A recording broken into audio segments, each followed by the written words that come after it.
What's up, guys? This is Kyle from Wax Museum. I hope everybody is doing well.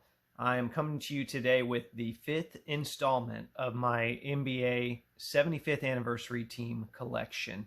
And I will say this week's video is absolutely stacked. We've got the best power forward of all time. We've got a couple of the greatest small forwards of all time. And then we have a couple of the greatest Knicks of all time. So let's go ahead and start with the greatest power forward of all time, who's Tim Duncan. And this is probably a guy who will never get the credit that he deserves because he didn't have the personality that a lot of people expected to go with his level of talent. But you know what? He didn't need it because he let his play on the court speak for him. He played 18 seasons. He averaged 19 and 10. He's a 15-time All-Star, 15-time All-NBA. But the 15 stat that impresses me the most revolves around his 5 rings, because the first one was in 1999, the last one was in 2014. So that's 15 years apart. So even though he played with a number of talented players over the years, it wasn't like he lucked into a good squad that had a quick little run. The Spurs were a staple of the finals for those 15 years, and he was a big part of that. And oh yeah, by the way, he was also a 2-time MVP and a 3-time Finals MVP, which is a pretty big deal. But let's go ahead and get to the cards here, which I did not put in order here. Let me change this here. So let's start off with, everybody knows this card. This is his 1997 Chrome Rookie. My particular copy here is a cheaper copy. It's a PSA 8, but in my opinion, it's a good PSA 8 because I prioritize the centering over anything else. So there is a little dimple there. I believe he is starting to green a little bit, but not too bad. For an 8, I'm very happy with the condition of that. It's a good-looking card. Some other Duncan stuff that I've got here. Here's a nice 2-color patch from 2003, Clear Genuine Insider. This is a recent product, and I mean, the product itself is kind of ugly, but it's a Finals Larry O'Brien trophy patch of Tim Duncan, and I've tried to dig into that a little bit more. I mean, I think it's from 2003, but can't match it up specifically to a picture from the game with any loose threads or anything, but still working on that. Pretty crazy card. This is a card that I actually pulled myself. It doesn't look like that big of a deal, and really it didn't mean much to me at the time. I pulled it out of one of those mixed blasters. But if you'll look closely, number 1, he's holding the Larry O'Brien trophy. But number 2, it is jersey numbered. So I thought that was pretty cool, and you know what, I'll include that. And since I pulled it, it's going to be part of the PC. And then I also have this, sticking with that finals theme, this 2014 NBA Finals game-worn patch. Big piece of trim, but I'll take any finals piece. So that's a big part of the Tim Duncan collection there. He's got a lot of finals stuff out there, so obviously I've got to have some of that in my finals PC. Next up is a guy that's been to the finals. I don't have any finals cards of him, though, but next up we've got a player that has been dubbed by some as the greatest pure scoring forward of all time, which is Kevin Durant. And that's no slight to LeBron or any other player that could be considered, but none of them ever had the same shooting stroke and the ability to just shoot over people like KD. So I don't even know who you could compare him to historically.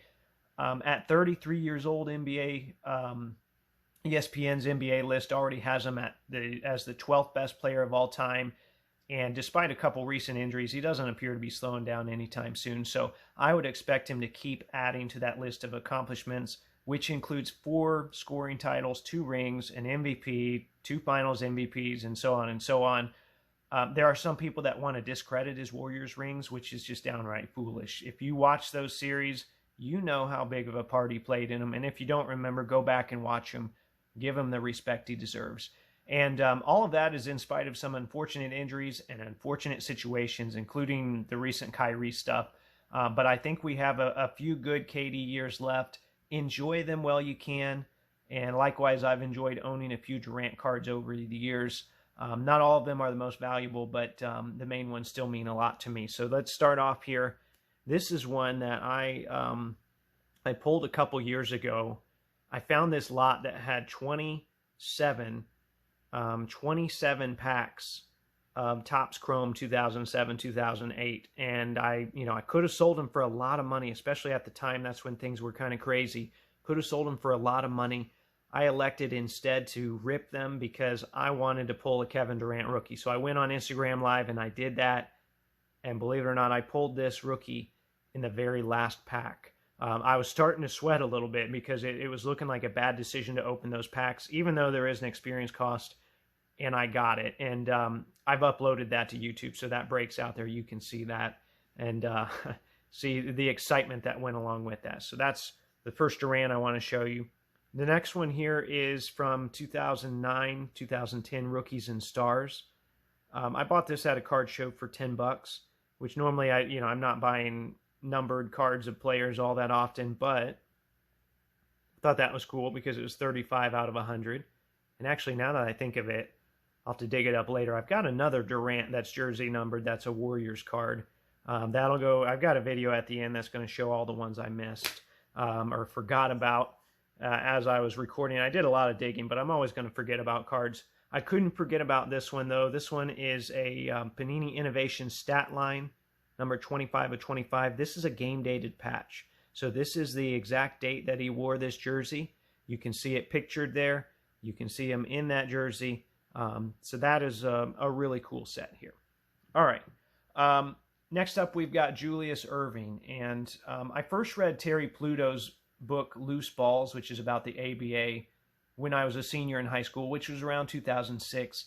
And at that point, I became enthralled with all things Dr. J. And that was the early YouTube days. There wasn't a lot of stuff uploaded yet, and definitely not Erving footage, but nonetheless, I absorbed as much info about him as I could then. I even bought a big Nets throwback jersey that I could wear, an ABA throwback, and of course that didn't work well for me, but the Nets comprised a big part of his ABA journey, where he won a couple rings, he won 3 MVPs. He then continued that success in the NBA, where a handful of years later he won an NBA MVP, and then an NBA ring after that. And his scoring dropped a bit when he first came to the NBA, but he still averaged over 24 points per game when the stats are combined. There's a recent Book of Basketball Icons Club podcast about Dr. J. You want to listen to that. But on top of all that stuff, you had the memorable reverse layups, the slam dunk competition, the Converse endorsement. Dr. J has done so much for this game, and there's just a coolness about him that made people want to watch and collect too, which is what I've done over the years. So let's start off here. I joke and tell people that this is my Julius Erving rookie rainbow, which you're going to laugh about here when you see what I'm talking about. Actually, I'll fan them out and then I'll talk about them individually here. So I've got Erving rookies in 4 different, well, I don't know if you would even call that grades or varying conditions or what you want to call it.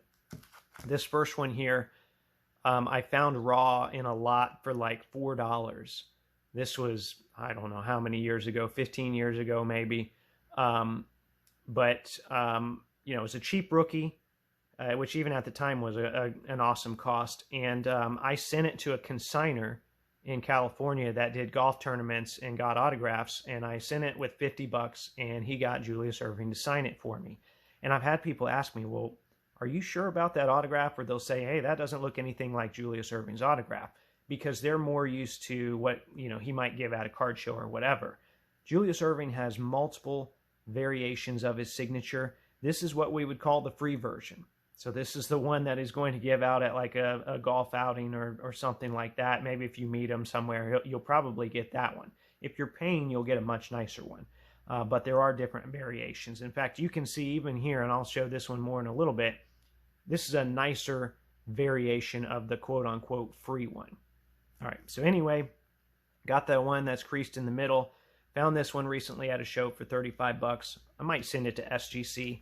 This one I did send to SGC. I love it because some kid corrected the team name when he went to the Nets. And then this one I actually got out of a binder that I bought, and then I submitted that to PSA. So very happy about that one. Okay, the rest of the Erving stuff, I showed the other rookie year auto. We've got, I believe this is a 75. Yeah, because it's got that ugly green back on it. 75 Topps. It's got a pinhole in the bottom, but it doesn't matter to me. It's a PC card. Here's a nice, massive materials patch.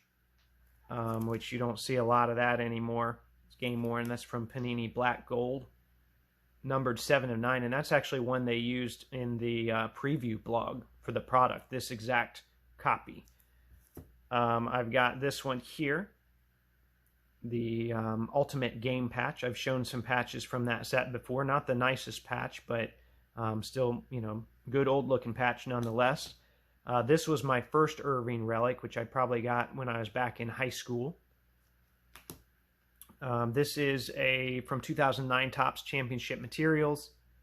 And then this one, I think I got this for like $45. This is called Ultimate 6, and it's got 6 patches from Sixers players on there, including a tag from Andre Iguodala. Nice looking patch for Erving. Really nice patch for Andre Miller. Really, all of them are good. And then on the back, we've got Elton Brand and Samuel Dalembert. So that is the Julius Erving stack. Okay, on to the Knicks. So next up, we've got Patrick Ewing. I'm going to try and be objective here, but as you might expect from somebody that idolized the Pacers in the mid-90s, I don't like Patrick Ewing, and I never have. However, the man was an 11-time All-Star. His teams made the finals twice, even though he didn't play in the second one. And he averaged 21 and 10 over the course of his career. So he was one of the best big men in an era with no shortage of quality bigs. He led a team in a big market. All of these things should be considered, even though I don't like him, right? And funny enough, I do have some nice cards of him, though, either way. I guess, if you feel a certain way towards a player, you're going to be inclined to buy some stuff for them. So here's what I got from Mr. Ewing here. I've got a rookie that I acquired recently at a show. Some wear on the corner, but not a bad-looking 86 Fleer. I've got this gold standard patch, which is a big part of the letter I from Ewing, numbered to 10. And then we can't forget about the days that he was on other teams. So I've got this Sonics nameplate letter, which I believe is part of the W. It's just upside down. And then here's a Fleer patch that has both teams. So it wasn't just Leaf that was doing that. So you had the Sonics, and then he traded places, as the card suggests, and went to the Magic. Well, guess what? Got a Magic letter for him, too. And I love that kind of stuff, even if it is a guy that I don't like Patrick Ewing. All right, last player on here is a Knick that I like a lot better. And you know what? Walt Frazier helped lead the Knicks in that same big market, but won a pair of titles in the process, unlike Ewing, all the while averaging 19, 6, and 6, and being a great defender on top of that. And most of you are probably at least vaguely familiar with Game 7 of the 1970 Finals, Lakers and Knicks. Most people will call it the Willis Reed game because he hobbled out there, he hit a couple big shots. Well, they should call it the Walt Frazier game because he had 36 points, 19 assists, and 7 rebounds. So how's that for Game 7 of the Finals? It's definitely one of the top 3 Game 7 final performances of all time. And then, of course, after his playing career, we had his announcing career and the television spots. They've all kind of kept him in the spotlight and kept him relevant to this day. All right, so let's start off here. We've got a 69 Topps, which is his rookie. And then moving on, we've got 2 different cards from 72 Topps, which also have 2 different autographs. I want to talk about that a little bit. Basically, everyone will say, well, that's not a good auto or whatever, and it's kind of like the Erving. It just depends on where you see him. If you get him when he's boarding a bus, you're going to get something like this. If you get him where he's got a little more time, or maybe earlier in his career, you'll get something like this. If you're Panini and you're paying for an autograph, you'll get something like this. So it really just depends on the setting and who he's signing for.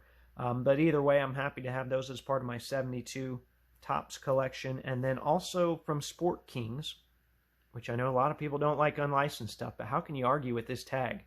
Pretty much a full-size laundry tag of Walt Frazier, because I had to add a relic card to my collection. All right, there you have it. That was installment number 5. Be on the watch for other installments. The plan is to continue doing these every Friday. There are also new episodes of the podcast that come out every Thursday. Thanks for watching.